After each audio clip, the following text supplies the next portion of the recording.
Hello friends, मैं नवीन शर्मा आपके अपने YouTube channel concept with sigma में आप सभी का स्वागत करता हूं। आज की क्लास बहुत ही बेहतरीन होने वाली है। आज आपके सामने हरियाणा का बजट 2023-24 का लेक्चर होगा।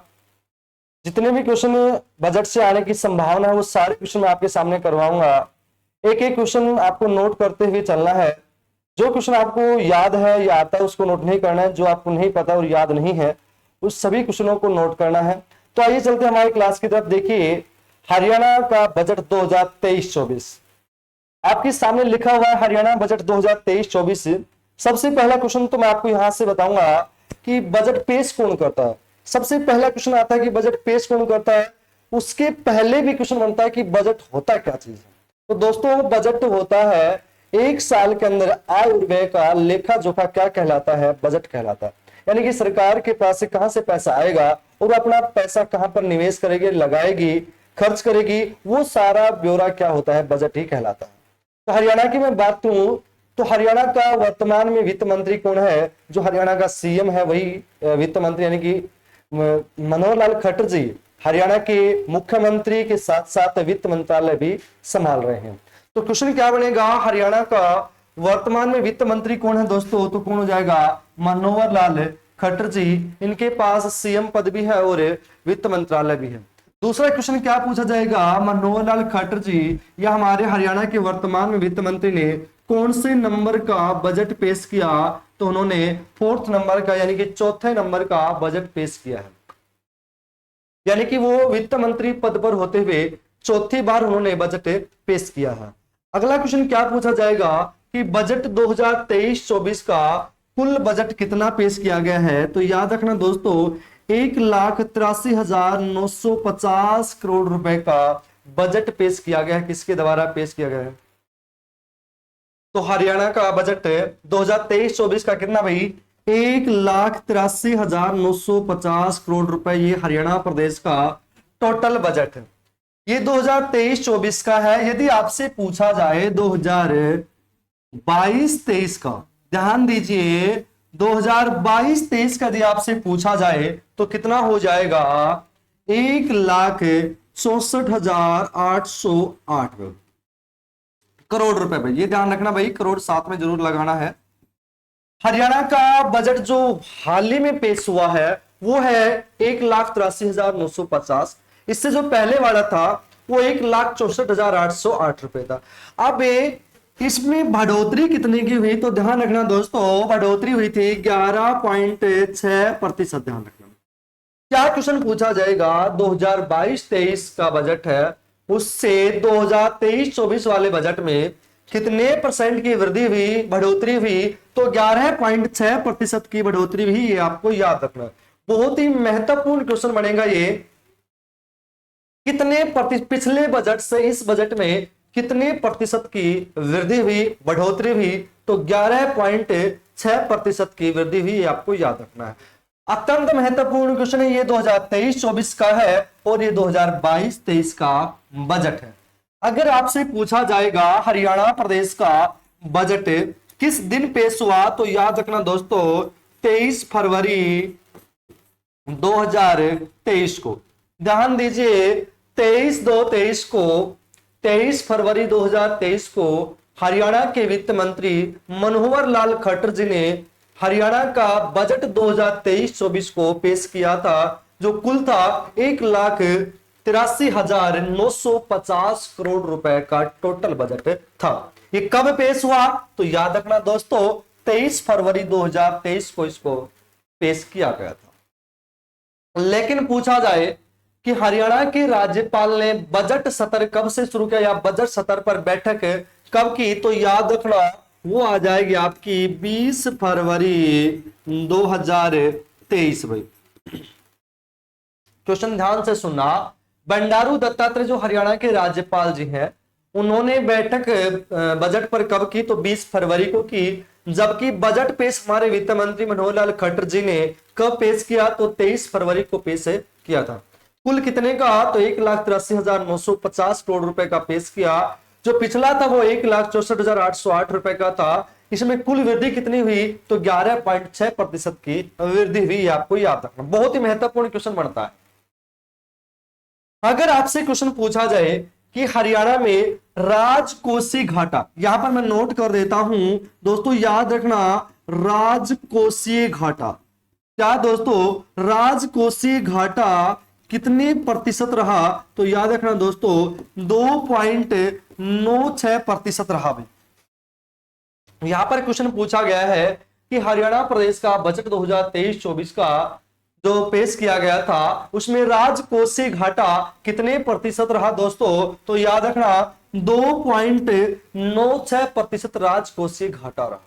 लेकिन क्वेश्चन आ जाए कि राजस्व घाटा, दोस्तों याद रखना राजस्व घाटा, राजकोषीय अलग है, मैं यहां पर नोट कर देता हूं राजस्व भाई। देखिए दोस्तों, एक मैंने बताया राजकोषीय, दूसरा है राजस्व। राजस्व रहा था वो आपका रहा था 1.51% भाई।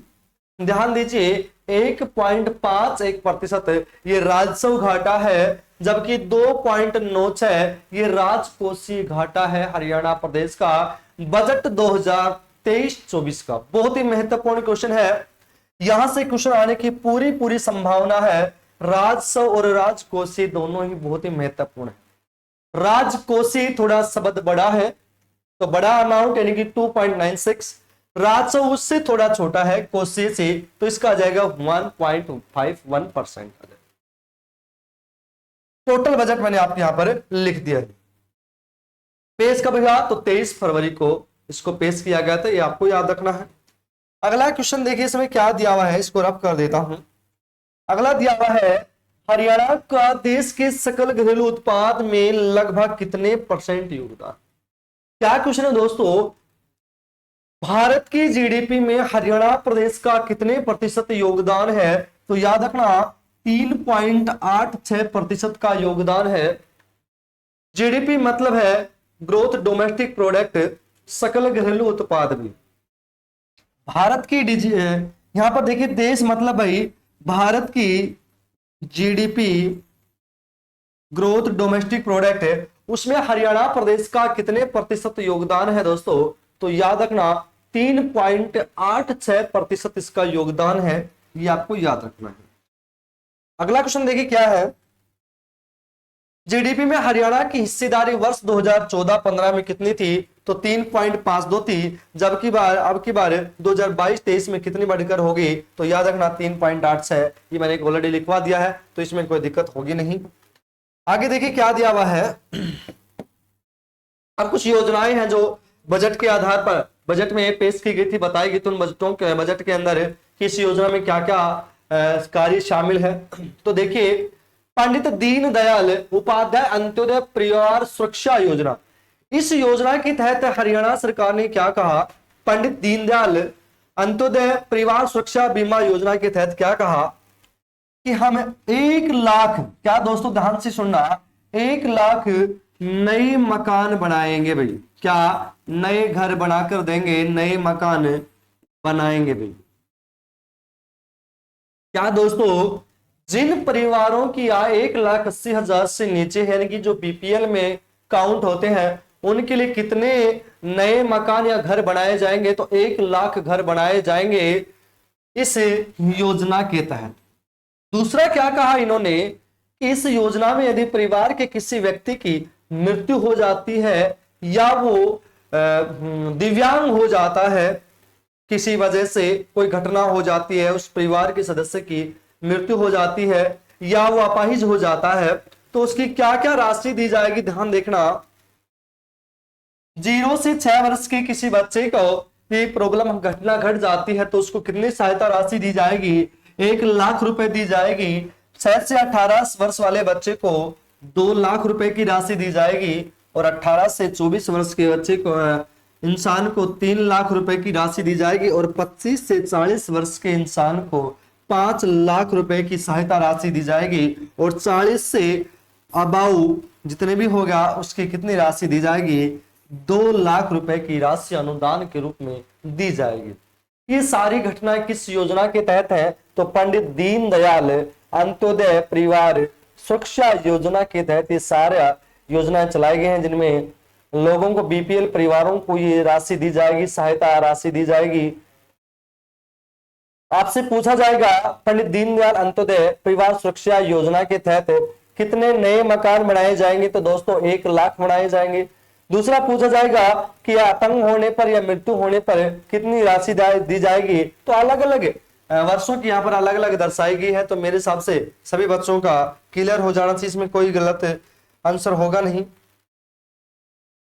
अगला क्वेश्चन देखिए क्या दिया हुआ है, 20,000 एकड़ में प्राकृतिक खेती का लक्ष्य रखा। देखिए दोस्तों यहां पर क्या क्वेश्चन दिया है, क्वेश्चन कैसे पूछा जाएगा कि हरियाणा सरकार ने प्राकृतिक खेती के लिए कितने एकड़ का लक्ष्य रखा है। तो ध्यान देखना दोस्तों, कितने एकड़ का, 20,000 एकड़ का लक्ष्य रखा। हरियाणा सरकार कहती है कि हम प्राकृतिक खेती के लिए 20 लाख एकड़ पर भूमि पर कृषि करेंगे, और उसके तहत क्या क्या घोषणाएं की गई है।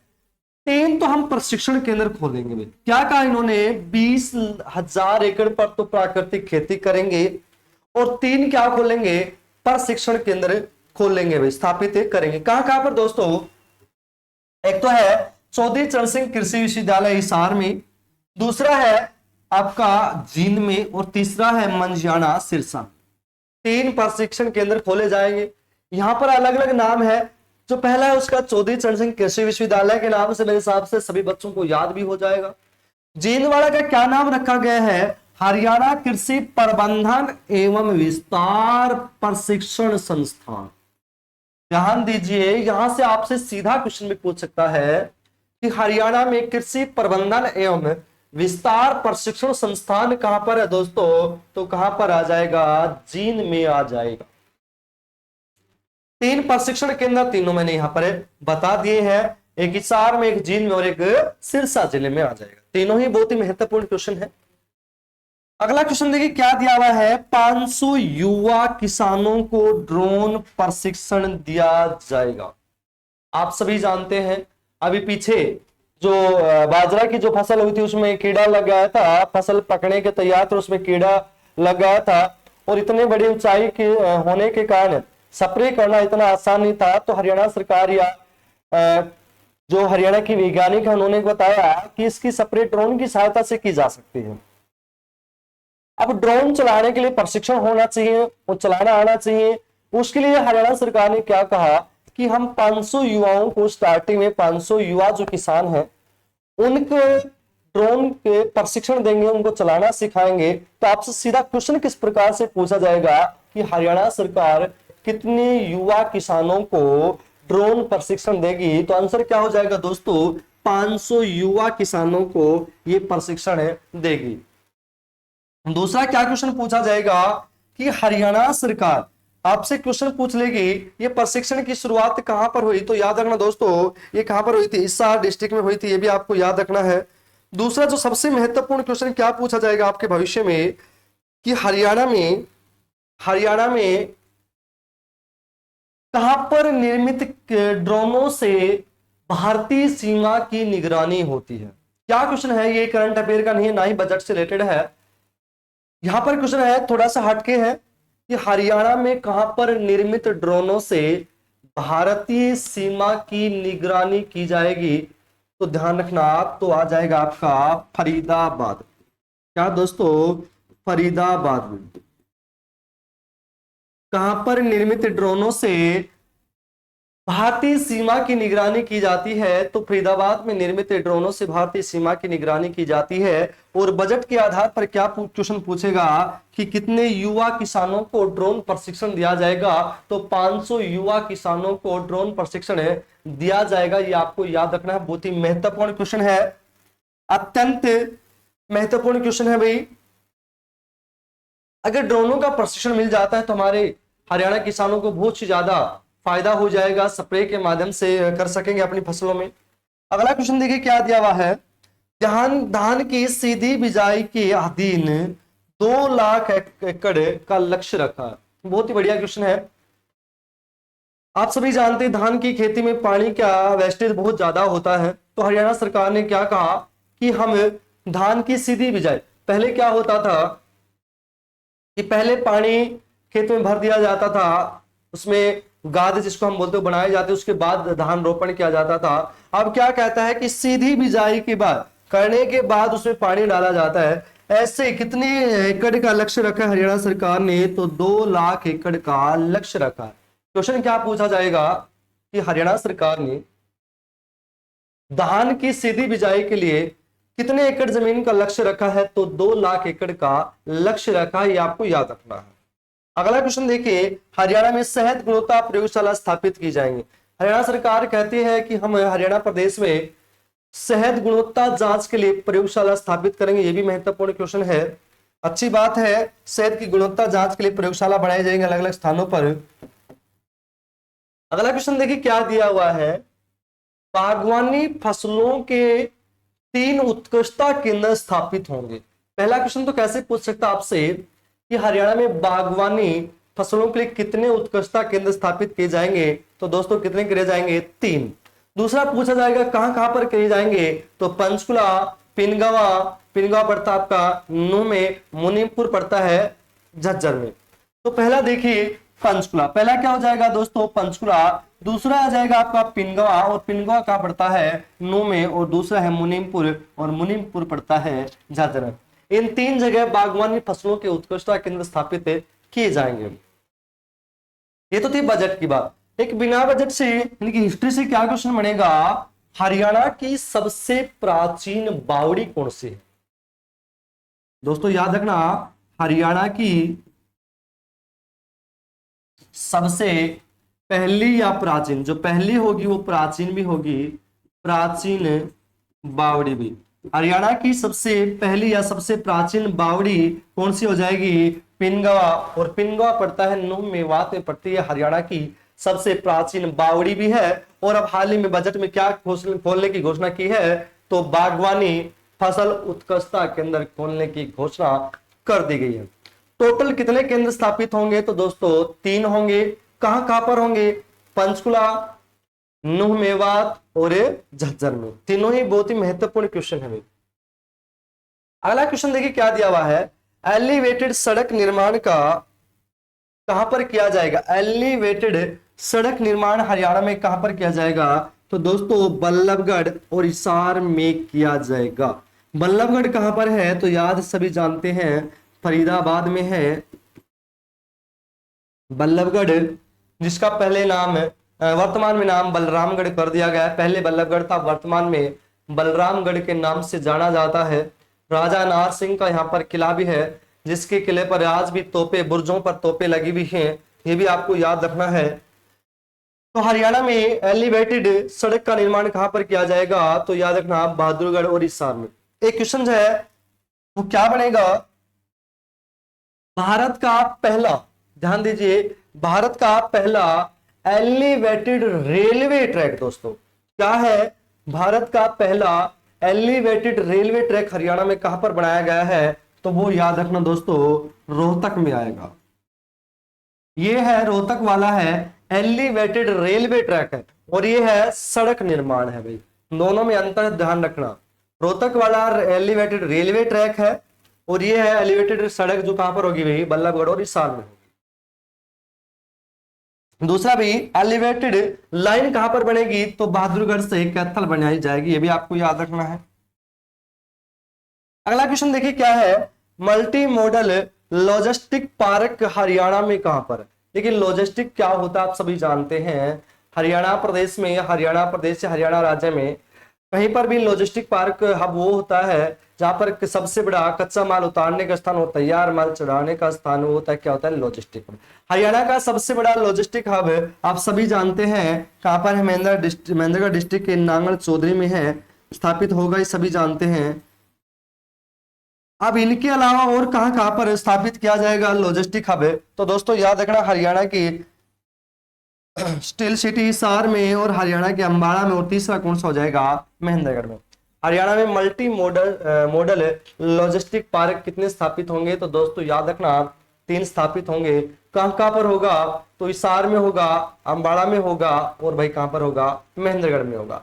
सबसे बड़ा जो लॉजिस्टिक हब है हरियाणा का वो आ जाएगा नांगल चौधरी, यानी कि कहां पर आ जाएगा? महेंद्रगढ़ में। बहुत ही महत्वपूर्ण क्वेश्चन है हरियाणा से रिलेटेड, जरूर इसमें से क्वेश्चन पूछा जाएगा लॉजिस्टिक हब से। आगे देखिए क्या क्वेश्चन दिया है, बहुत ही महत्वपूर्ण क्वेश्चन है सारे के सारे। विश्व स्तरीय प्रदर्शनी सह व्यापार केंद्र कहां पर? दोस्तों बड़ा ही अच्छा क्वेश्चन है।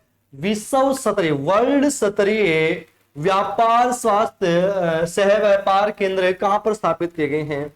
तो दो जगह किए गए हैं। कहां कहां पर दोस्तों? फरीदाबाद और पानीपत में। विश्व स्तरीय प्रदर्शनी सह व्यापार केंद्र, ये क्वेश्चन बहुत ही इंपॉर्टेंट है। विश्व स्तरीय वर्ल्ड सह व्यापार केंद्र प्रदर्शनी के सह व्यापार केंद्र हरियाणा में कितने स्थानों पर स्थापित किए जाएंगे? 2 स्थानों पर। कहां कहां पर? तो हरियाणा की सबसे प्राचीन औद्योगिक नगरी यानी कि फरीदाबाद, और हरियाणा का वर्तमान में पेट्रो हब या बुनकरों की नगरी कहा जाने वाला पानीपत। इन दोनों स्थानों पर क्या किया जाएगा? सह व्यापार केंद्र स्थापित होगा। दूसरा पूछा जाएगा आपसे डेटा सेंटर पार्क, बहुत ही बढ़िया क्वेश्चन है भाई ये। डेटा सेंटर पार्क हरियाणा में कहां पर बनाया जाएगा या कहां पर स्थापित किया जाएगा? आपसे सीधा क्वेश्चन पूछा जाएगा कि हरियाणा सरकार ने बजट 2023-24 में डेटा सेंटर बनाने की घोषणा कहां पर की गई है?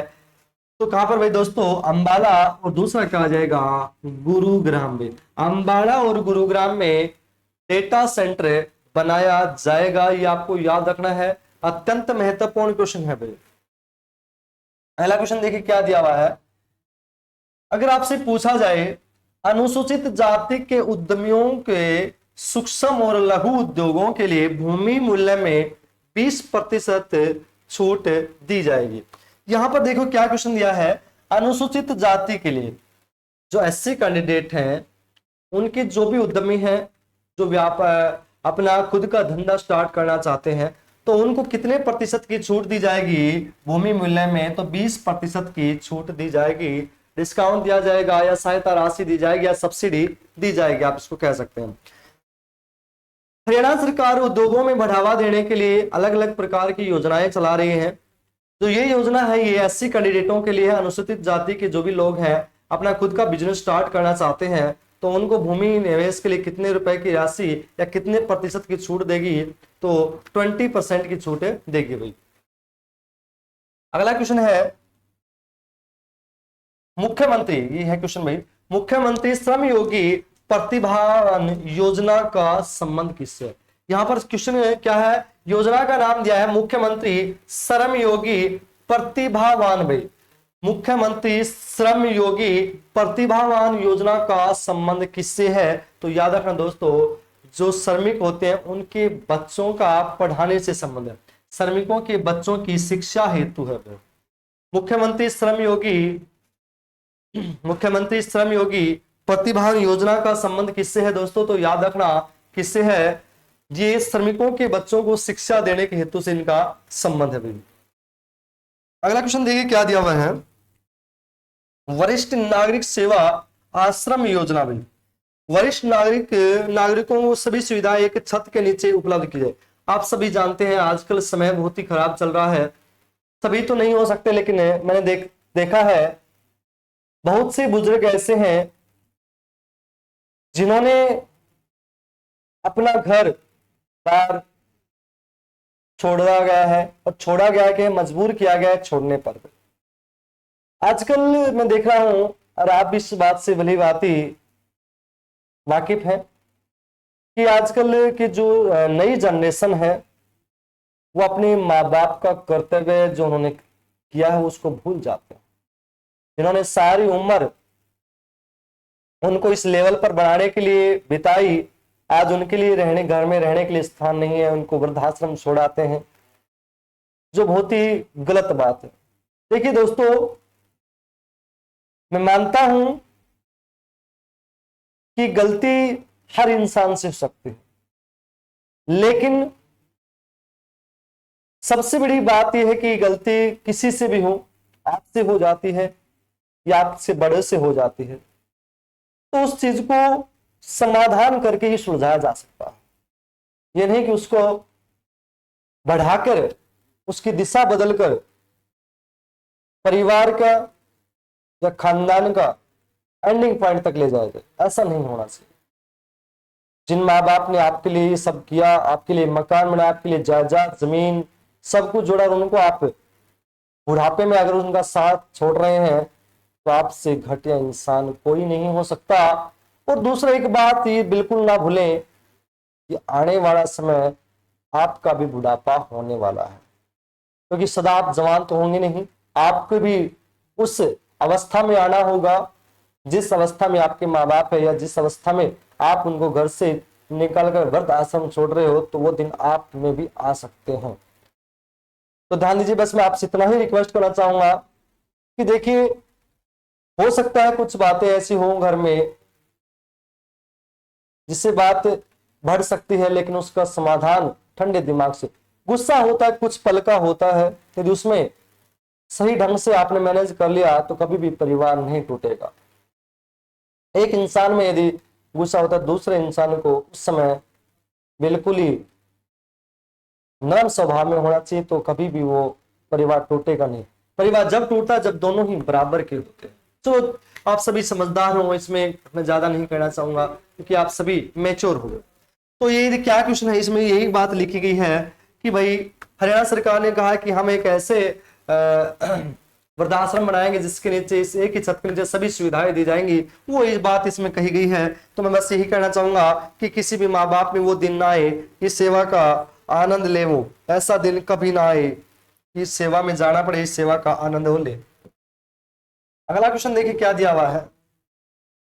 1 अप्रैल से वृद्धावस्था पेंशन 2500 से बढ़ाकर 2750 प्रतिमाह कर दी गई है। तो आप सभी जानते हैं अब हमारे सीएम ने 2750 से भी बढ़ाकर कितनी घोषणा कर दी गई है, 3000 कर दी गई। आप सभी जानते हैं बजट में कितनी गई थी, 2750 की गई थी, लेकिन अब चुनाव आने वाले हैं, सर पर है, तो उसे 2750 से बढ़ाकर अब कितनी कर दी गई है, तो 3000। क्वेश्चन क्या पूछेगा कि बजट में 2023-24 में बुढ़ापा पेंशन कितनी की गई थी, तो 2500 से बढ़ाकर 2750 की गई थी, लेकिन वर्तमान में कितनी कर दी गई है, 3000 कर दी गई है।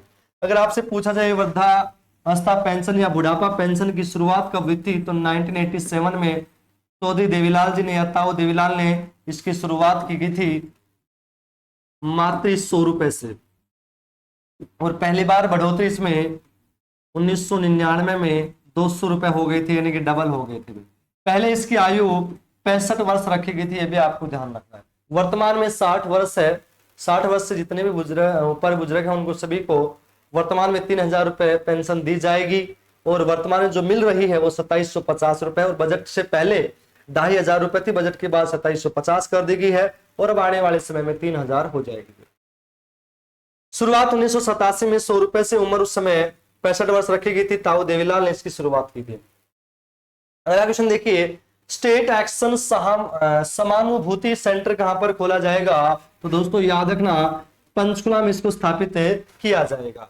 अगला है हरियाणा पशु है भाई, हरियाणा पशुधन उत्थान मिशन की शुरुआत की गई है किसके द्वारा, पशुपालन विभाग के द्वारा। किसके द्वारा की गई है, पशुपालन विभाग के द्वारा इसकी शुरुआत की गई है, ये भी आपको याद रखना है।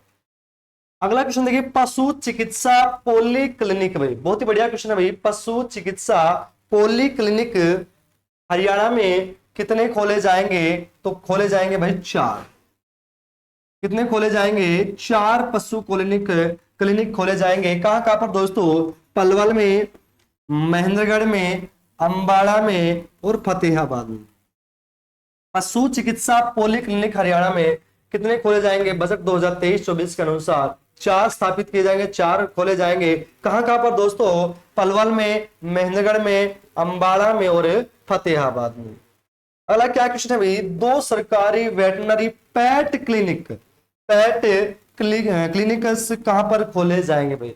आप सभी जानते हैं पेट का मतलब होता है पालतू, जिसमें आपके कुत्ते बिल्ली शामिल होते हैं जो पालतू हैं। वो क्लिनिक हरियाणा में, वो भी कौन से सरकारी, कहां पर स्थापित होंगे, गुरुग्राम और फरीदाबाद में। हरियाणा में पालतू क्लिनिक यानी पेट क्लिनिक यानी पालतू जो आपकी बिल्लियां हैं होते हैं उनके लिए क्लिनिक कहां पर खोले जाएंगे, तो गुरुग्राम और फरीदाबाद में खोले जाएंगे, आपको याद रखना है। अगर मैं आपसे क्वेश्चन पूछा हूं, हालांकि बजट से नहीं है, क्वेश्चन ये है कि हरियाणा में पालतू पशु प्रशिक्षण केंद्र कहां पर है। दोस्तों हरियाणा में पालतू पशु, क्या पूछा गया है, पालतू पशु प्रशिक्षण केंद्र, पालतू पशु प्रशिक्षण केंद्र कहां पर है दोस्तों? तो याद रखना पंचकुला में है। पालतू पशु प्रशिक्षण केंद्र हरियाणा में कहां पर खोला गया है? तो याद रखना पंचकुला में है। जबकि क्लिनिक कहां कहां पर खोले जाएंगे? बजट 2023-24 के अनुसार गुरुग्राम और फरीदाबाद में खोले जाएंगे। बहुत ही महत्वपूर्ण क्वेश्चन है, मेरे हिसाब से किसी बच्चे का ये क्वेश्चन गलत नहीं होने चाहिए। अगला क्वेश्चन देखिए क्या दिया हुआ है। हरियाणा गौ सेवा आयोग का बजट कितना कर दिया? बहुत बढ़िया क्वेश्चन है भाई। हरियाणा गौ सेवा आयोग का बजट कितना किया गया है? तो आप सभी जानते हैं कितना कर दिया गया है? 40 करोड़ से बढ़ाकर 400 करोड़ कर दिया गया है। इससे पहले वाले बजट में 40 करोड़ गौ सेवा आयोग के लिए रखा गया था, अब इसको कितना कर दिया गया है? तो सीधा 400 करोड़ कर, यानी कि 40 के एक जीरो और लगा दिया, एक शून्य और ऐड कर दिया, 400 करोड़ कर दिया गया है। आपसे पूछा जाएगा हरियाणा में गौ सेवा आयोग का गठन कब हुआ था? तो 2015 में हुआ था। वर्तमान में इसके अध्यक्ष कौन है? तो श्रवण कुमार गर्ग। वर्तमान में गौ सेवा आयोग के अध्यक्ष कौन है? तो श्रवण कुमार गर्ग हैं। 2015 में इस आयोग का गठन हुआ था, ये भी आपको याद रखना है। उस समय मनीराम मंगला, भानीराम मंगला इसके अध्यक्ष होते थे। और इसका बजट 2023-24 में कितना कर दिया गया है? 400 करोड़ रुपए का बजट कर दिया गया है। यदि आपसे क्वेश्चन पूछ ले कि हरियाणा में गो गायों का मसाज पार्लर, सो ध्यान दीजिए, गाय मसाज पार्लर कहां पर है? दोस्तों याद रखना, गाय मसाज पार्लर हरियाणा में कहां पर दोस्तों? तो याद रखना हिसार में है। हरियाणा में गाय मसाज पार्लर कहां पर है? तो दोस्तों याद रखना हिसार जिले में है। और बेसहारा गायों के लिए गोकुल मिशन योजना के तहत 2 केंद्र बनाए गए हैं। वो है मलिकपुर बागड़ जो यमुनानगर में पड़ता है, और दूसरा बाडिडा जो वर्तमान में दादरी में पड़ता है, पहले भिवानी में पड़ता था, ये आपको याद रखना है। गो अभ्यारण्य नैनगांव पानीपत में स्थापित किया गया है। अगला क्वेश्चन देखिए क्या दिया हुआ है। इलेक्ट्रिक्स मोबिलिटी के लिए उत्कृष्टता केंद्र कहां पर स्थापित किया गया है? तो याद रखना दोस्तों मानेसर में किया गया है। और मानेसर दोस्तों कहां पड़ता है? गुरुग्राम में पड़ता है। इलेक्ट्रिक मोबिलिटी के लिए उत्कृष्टता केंद्र कहां पर बनाया गया या स्थापित किया गया है? तो याद रखना दोस्तों वो कहां पर किया गया है? मानेसर में। और मानेसर दोस्तों कहां पड़ता है? गुरुग्राम में पड़ता है, जो हरियाणा के आर्थिक राजधानी कहा जाता है, हरियाणा की मिलियन सिटी कहा जाता है, सबसे ज्यादा जीएसटी संग्रह देने वाला जिला भी कहा जाता है। अगला क्वेश्चन देखिए क्या दिया हुआ है। 700 पार्क एवं व्यायामशालाओं को स्थापित किया जाएगा। इस योजना के तहत आयुष्मान स्वास्थ्य एवं वेलनेस केंद्रों में बदला जाएगा। हरियाणा प्रदेश के कुछ गांव में आयुष्मान स्वास्थ्य एवं वेलनेस केंद्र हैं। केंद्र बदले जाएंगे किसमें? 700 पार्क एवं व्यायामशाला को। जो हरियाणा गांव में अलग अलग 700 व्यायामशालाएं स्थापित की गई हैं, उनको किसमें बदला जाएगा? आयुष्मान स्वास्थ्य एवं वेलनेस केंद्रों में तब्दील कर दिया जाएगा। ये भी आपको याद रखना, बहुत ही बढ़िया क्वेश्चन बनता है। अगला क्वेश्चन है भाई, ग्राम पंचायतों में ठोस अपशिष्ट प्रबंध सहयोग लगाए जाएंगे। ये बहुत बढ़िया क्वेश्चन है भाई। ग्राम पंचायतों में ठोस अपशिष्ट प्रबंधन सहयोग, यानी कि जो ठोस कचरा होता है उसको अपशिष्ट करने के लिए, कंपोस्ट करने के लिए प्रबंध सहयोग लगाया जाएगा, ये आपको याद रखना है। अगला क्वेश्चन देखिए क्या दिया हुआ है। सोनीपत मेट्रोपॉलिटन की स्थापना की जाएगी। देखिए बहुत बढ़िया क्वेश्चन है। हरियाणा में सोनीपत मेट्रोपॉलिटन की स्थापना की जाएगी, ये आपको याद रखना, बहुत ही महत्वपूर्ण क्वेश्चन है। क्वेश्चन पूछा जाएगा मेट्रोपॉलिटन की स्थापना किस जिले में की जाएगी? तो किस जिले में की जाएगी दोस्तों? सोनीपत जिले में की जाएगी। अगला क्वेश्चन है भाई लैंड पूलिंग स्कीम। भाई लैंड पूलिंग स्कीम क्या है? 10 शहरों व कस्बों में आवासीय सेक्टर, 10 क्षेत्रों में औद्योगिक सेक्टर पर। क्वेश्चन पूछा जाएगा कि आपसे लैंड पूलिंग स्कीम क्या है? तो 10 शहरों व कस्बों, ध्यान रखना दोस्तों, 10 शहरों व कस्बों में आवासीय सेक्टर व 10 क्षेत्रों में औद्योगिक सेक्टर में तब्दील कर दिया जाए। बहुत बढ़िया क्वेश्चन है, ये आपको याद रखना है। अगला क्वेश्चन देखिए सांझी डेयरी योजना। सांझी डेयरी योजना क्या है? हरियाणा सरकार ने कहा कि जो किसान पशुपालक है उनको पशु बांधने के लिए जगह नहीं है तो सरकार उनके लिए गांव की पंचायत भूमि पर टीन शेड लगवाएगी। तो क्वेश्चन किसी प्रकार से आ सकता है, क्वेश्चन ऐसे आ सकता है कि हरियाणा सरकार गांव पंचायत या ग्राम पंचायतों की जमीन पर टीन शेड किस योजना के तहत लगाएगी? तो सांझी डेयरी योजना के तहत लगाएगी। ठीक है, यह भी आपको ध्यान रखना है। दूसरा पूछा जाएगा 200 बिस्तर वाले खेल छात्रावास कहां पर बनाए जाएंगे? बहुत ही अच्छा क्वेश्चन है, सुपर डुपर है कि हरियाणा में 200 बेडों का या 200 बिस्तरों वाला खेल छात्रावास, छात्रावास मतलब होता है पीजी, पेइंग गेस्ट होता है, वो कहां पर बनाया जाएगा? तो याद रखना दोस्तों, अंबाला और पंचकुला में।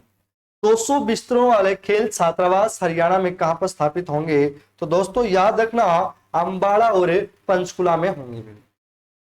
पहला क्वेश्चन देखिए क्या दिया हुआ है, Master Chandgiram sports person insurance benefit scheme का संबंध किससे है? Master Chandgiram sports person insurance scheme का, बेनिफिट स्कीम का संबंध किससे है? तो याद रखना दोस्तों, जो चोटिल खिलाड़ी हैं उनके लिए स्कीम चलाई गई, इस योजना चलाई गई है, ये भी आपको याद रखना। कौन चोटिल? जिस खिलाड़ी को किसी प्रकार से चोट लग जाती है उनको कौन सी योजना का लाभ दिया जाएगा? Master Chandgiram sport person insurance benefit scheme के तहत लाभ दिया जाएगा। अगला क्वेश्चन देखिए क्या दिया हुआ है, वैज्ञानिक खेल प्रशिक्षण एवं पुनर्वास केंद्र कहां पर स्थापित किए जाएंगे? बहुत बढ़िया क्वेश्चन है। हरियाणा में वैज्ञानिक खेल, दोस्तों ध्यान रखना, वैज्ञानिक खेल प्रशिक्षण एवं पुनर्वास केंद्र कहां पर स्थापित किए जाएंगे या कहां पर बनेंगे? तो दोस्तों याद रखना, हिसार और रोहतक में। कहां पर बनेंगे दोस्तों? हिसार और रोहतक में बनाए जाएंगे। दूसरा है कि हरियाणा में पीएम श्री योजना के तहत हर ब्लॉक में 2 स्कूल स्थापित किए जाएंगे। आप सभी जानते हैं हरियाणा में पीएम श्री स्कूल योजना के तहत प्रत्येक ब्लॉक में 2-2 स्कूल तब्दील होंगे या बनाए जाएंगे, स्थापित किए जाएंगे, ये आपको याद रखना है। क्वेश्चन क्या पूछा जाएगा कि पीएम श्री योजना के तहत हरियाणा के प्रत्येक ब्लॉक में कितने स्कूल स्थापित होंगे या तब्दील होंगे? तो 2 स्कूल तब्दील होंगे। विद्या समीक्षा केंद्र हरियाणा में कहां पर बनाया जाएगा? तो हरियाणा में पंचकुला में बनाया जाएगा। अगला क्वेश्चन, ऑनलाइन शिक्षा पाठ्यक्रम हेतु SCERT गुरुग्राम में एक सूचना प्रौद्योगिकी केंद्र स्थापित किया जाएगा। सैक्रिड के द्वारा गुरुग्राम में एक सूचना प्रौद्योगिकी केंद्र स्थापित किया जाएगा, ये आपको याद रखना। 6 से 8वीं तक की कौशल शिक्षा शुरू की जाएगी। सरकार ने कहा है कि हम 6ठी क्लास से कौशल शिक्षा शुरुआत कर देंगे, ये उन्होंने घोषणा की है बजट में। अगला क्वेश्चन देखिए क्या दिया हुआ है, अगर आपसे पूछा जाएगा, बहुत ही बढ़िया क्वेश्चन है, सूक्ष्म सिंचाई प्रणाली से गन्ने की खेती के तहत 2 लाख एकड़ क्षेत्र संरक्षित किए गए हैं। क्या क्वेश्चन पूछा गया है, गन्ने की खेती के लिए कितने एकड़ भूमि को संरक्षित किया गया है सूक्ष्म सिंचाई के तहत? तो 2 लाख एकड़। कितने दोस्तों? 2 लाख एकड़ भूमि पर गन्ने के सूक्ष्म सिंचाई की जाएगी, आपको याद रखना है। क्वेश्चन कैसे पूछा जाएगा कि हरियाणा में कितने एकड़ पर गन्ने की खेती पर सूक्ष्म सिंचाई की जाएगी? तो 2 लाख एकड़ पर सूक्ष्म सिंचाई की जाएगी। अगला अटल भूजल योजना। अटल भूजल योजना क्या है? पानी की कमी वाले क्षेत्रों में 1000 पीजोगी स्थापित किए जाएंगे। बहुत ही बेहतरीन क्वेश्चन है। अटल भूजल योजना का संबंध किससे है? तो जिन क्षेत्रों में पानी का स्तर नीचे चला गया है उनको ऊपर लाना, उनको संरक्षित करना, इस योजना का संबंध है। अगर आपसे पूछा जाए कि भारत का पहला ऐसा राज्य है जो जलीय सतह का मानचित्र बनाने वाला है, तो भी क्या जाएगा दोस्तों? हरियाणा आ जाएगा। जलीय सतह का मानचित्र बनाने वाला भारत का पहला राज्य कौन सा है? तो दोस्तों याद रखना, हरियाणा प्रदेश। अगला क्वेश्चन देखिए क्या दिया हुआ है, बहुत ही बढ़िया क्वेश्चन है। दिवाली उत्सव मेला, बहुत बढ़िया क्वेश्चन है भाई, ये पहली बार इसकी शुरुआत होगी, ध्यान रखना दोस्तों। दिवाली उत्सव मेला, ये सूरजकुंड मेले की तर्ज पर भराया जाएगा और इस मेले की शुरुआत 2023 में ही होगी। दिवाली उत्सव मेले पहली बार भराया जाएगा अक्टूबर नवंबर माह में भराया जाएगा। सूरजकुंड का मेला जहां पर लगता है उसी स्थल पर दिवाली उत्सव मेला लगाया जाएगा, ये आपको याद रखना है। अगर मैं बात करूं सूरजकुंड मेले की, तो सूरजकुंड मेले की शुरुआत हुई थी 1987 में हुई थी, ये आपको याद रखना है। पूछा जाएगा कि किस वर्ष, उसके बाद से हर वर्ष भरता आता है, लेकिन किस वर्ष ये मेला नहीं लगा, तो 2021 में ये मेला नहीं लगाया गया कोरोना काल के चलते हुए। तो दिवाली उत्सव पहली बार मनाया जाएगा सूरजकुंड फरीदाबाद में, उसी जगह पर जहां पर अंतरराष्ट्रीय क्राफ्ट मेला सूरजकुंड वाला लगता है, वहीं पर इस मेले का आयोजन किया जाएगा। अगला क्वेश्चन क्या है, डोसी की पहाड़ी को पर्यटन स्थल के रूप में विकसित किया जाएगा। क्वेश्चन आ जाएगा कि महेंद्रगढ़ डिस्ट्रिक्ट या अरावली की किस पहाड़ी क्षेत्र को पर्यटक स्थल के रूप में विकसित किया जाएगा, तो अरावली की पहाड़ी, और अरावली की पहाड़ी डोसी। डोसी की पहाड़ी कहां पड़ती है दोस्तों, तो याद रखना कुलताजपुर गांव है, और कुलताजपुर गांव पड़ता है दोस्तों महेंद्रगढ़ डिस्ट्रिक्ट में नारनौल शहर के नजदीक। डोसी की पहाड़ी दक्षिण हरियाणा की सबसे ऊंची चोटी है, जिसकी ऊंचाई 652 मीटर है। हरियाणा में अरावली की सबसे ऊंची चोटी या दक्षिण हरियाणा की सबसे ऊंची चोटी कौन सी है, तो याद रखना दोस्तों अरावली है, और अरावली में कहां पर है, डोसी की पहाड़ी है, और डोसी की पहाड़ी कहां पर है, कुलताजपुर गांव नारनौल शहर जिला महेंद्रगढ़ में पड़ती है। सबसे ज्यादा अरावली की पहाड़ियां हरियाणा में गुरुग्राम और मेवात में है, लेकिन ऊंची चोटी महेंद्रगढ़ डिस्ट्रिक्ट में आएगी। अगला क्वेश्चन देखिए क्या दिया हुआ है, अरावली सफारी पार्क हरियाणा में कहां पर बनाया जाएगा। अरावली सफारी पार्क हरियाणा में कहां पर बनाया जाएगा, तो दोस्तों याद रखना गुरुग्राम और मेवात में। क्या दोस्तों, गुरुग्राम और मेवात में। कितने एकड़ में बनाया जाएगा, तो 10,000 एकड़ में बनाया जाएगा। कितने दोस्तों, 10,000 एकड़ में इसको डेवलप किया जाएगा। क्वेश्चन क्या दिया, अरावली सफारी पार्क, बहुत बड़ा क्वेश्चन, बहुत बढ़िया क्वेश्चन है। विश्व का सबसे बड़ा सफारी पार्क होगा, ये हमारे मुख्यमंत्री ने घोषणा कर दी है। और कहां पर बनाया जाएगा, तो गुरुग्राम और नूह मेवात में इसको स्थापित किया जाएगा। कितने एकड़ में किया जाएगा, तो 10,000 एकड़ में इसको बनाया जाएगा, विकसित किया जाएगा, डेवलप किया जाएगा। जमीन पूछे, एरिया पूछे तो 10,000 एकड़, जिला पूछे तो नूह मेवात और गुरुग्राम में इसको विकसित किया जाएगा अरावली सफारी पार्क को। अगला क्वेश्चन क्या है, पीएम कुसुम योजना, बहुत बढ़िया क्वेश्चन है। सबसे पहले तो क्वेश्चन ये आएगा, ये नेशनल जीके का भी क्वेश्चन बनता है और हरियाणा जीके दोनों के लिए वेरी वेरी इंपॉर्टेंट है। आपसे सीधा क्वेश्चन पूछा जाएगा, पीएम कुसुम योजना का संबंध किससे है, तो सौर ऊर्जा से ट्यूबवेलों को कनेक्शन देने से है। पीएम कुसुम योजना का संबंध किससे है, तो ट्यूबवेलों को सौर ऊर्जा कनेक्शन देने से इनका संबंध है। दूसरा क्या है कि हरियाणा ने कितने कुओं को सोलर कनेक्शन देने का लक्ष्य रखा है, तो 70,000 नए सोलर पंप स्थापित करने का लक्ष्य रखा है इस बजट 2023-24 में। दोनों ही महत्वपूर्ण क्वेश्चन है। कितना लक्ष्य रखा है, 17,000 रखा है, और कितना यहां पर पूछा जाएगा कि इसका संबंध किससे है, तो सौर ऊर्जा से संबंधित है। किसानों को सौर ऊर्जा पंप लगाए जाएंगे कुओं के पे। अगला क्वेश्चन क्या है, सतलुज यमुना लिंक नहर के लिए कितना बजट रखा गया है, SYL के लिए। SYL के लिए कितना बजट रखा गया है, तो दोस्तों याद रखना 101 करोड़ 101 करोड़ का बजट रखा गया है। SYL सतलुज यमुना लिंक नहर के लिए कितना बजट रखा गया है, तो 101 करोड़ रखा गया है, ये आपको याद रखना है। अगला क्वेश्चन देखिए क्या दिया हुआ है, तांबे की खनिज ब्लॉक की नीलामी किस जिले में की जाएगी, तो दोस्तों याद रखना महेंद्रगढ़ जिले में की जाएगी, गोलवा गांव में की जाएगी। महत्वपूर्ण क्वेश्चन। हरियाणा में हैली हब कहां पर विकसित किया जाएगा, तो दोस्तों गुरुग्राम में किया जाएगा। आपसे सीधा क्वेश्चन पूछा जाएगा कि हरियाणा प्रदेश के किस जिले में हैली हब डेवलप किया जाएगा, विकसित किया जाएगा, तो गुरुग्राम में विकसित किया जाएगा। अगला क्वेश्चन देखिए क्या दिया हुआ है, ड्राइविंग प्रशिक्षण एवं अनुसंधान संस्थान कहां पर है? तो दोस्तों भिवानी में है और नू में। दो जगह याद रखना, भिवानी और नू में ड्राइविंग प्रशिक्षण एवं अनुसंधान संस्थान की स्थापना की जाएगी। किन जिलों में? भिवानी और नू में। सिटी इंटरचेंज टर्मिनल कहां पर बनाया जाएगा? सिटी इंटरचेंज टर्मिनल हरियाणा में कहां पर स्थापित किया जाएगा या बनाया जाएगा? तो हरियाणा की सबसे बड़ी औद्योगिक नगरी गुरुग्राम में इसको स्थापित किया जाएगा, बनाया जाएगा। अगला क्वेश्चन देखिए, रेवाड़ी सहित नगर निगम वाले 9 शहरों में सिटी बस सेवा शुरू की जाएगी। क्वेश्चन आ जाएगा, कितनी नगर निगमों में 9 शहरों सहित बस सिटी सेवा शुरू की जाएगी? तो 9 में सिटी बस सेवा की शुरुआत होगी।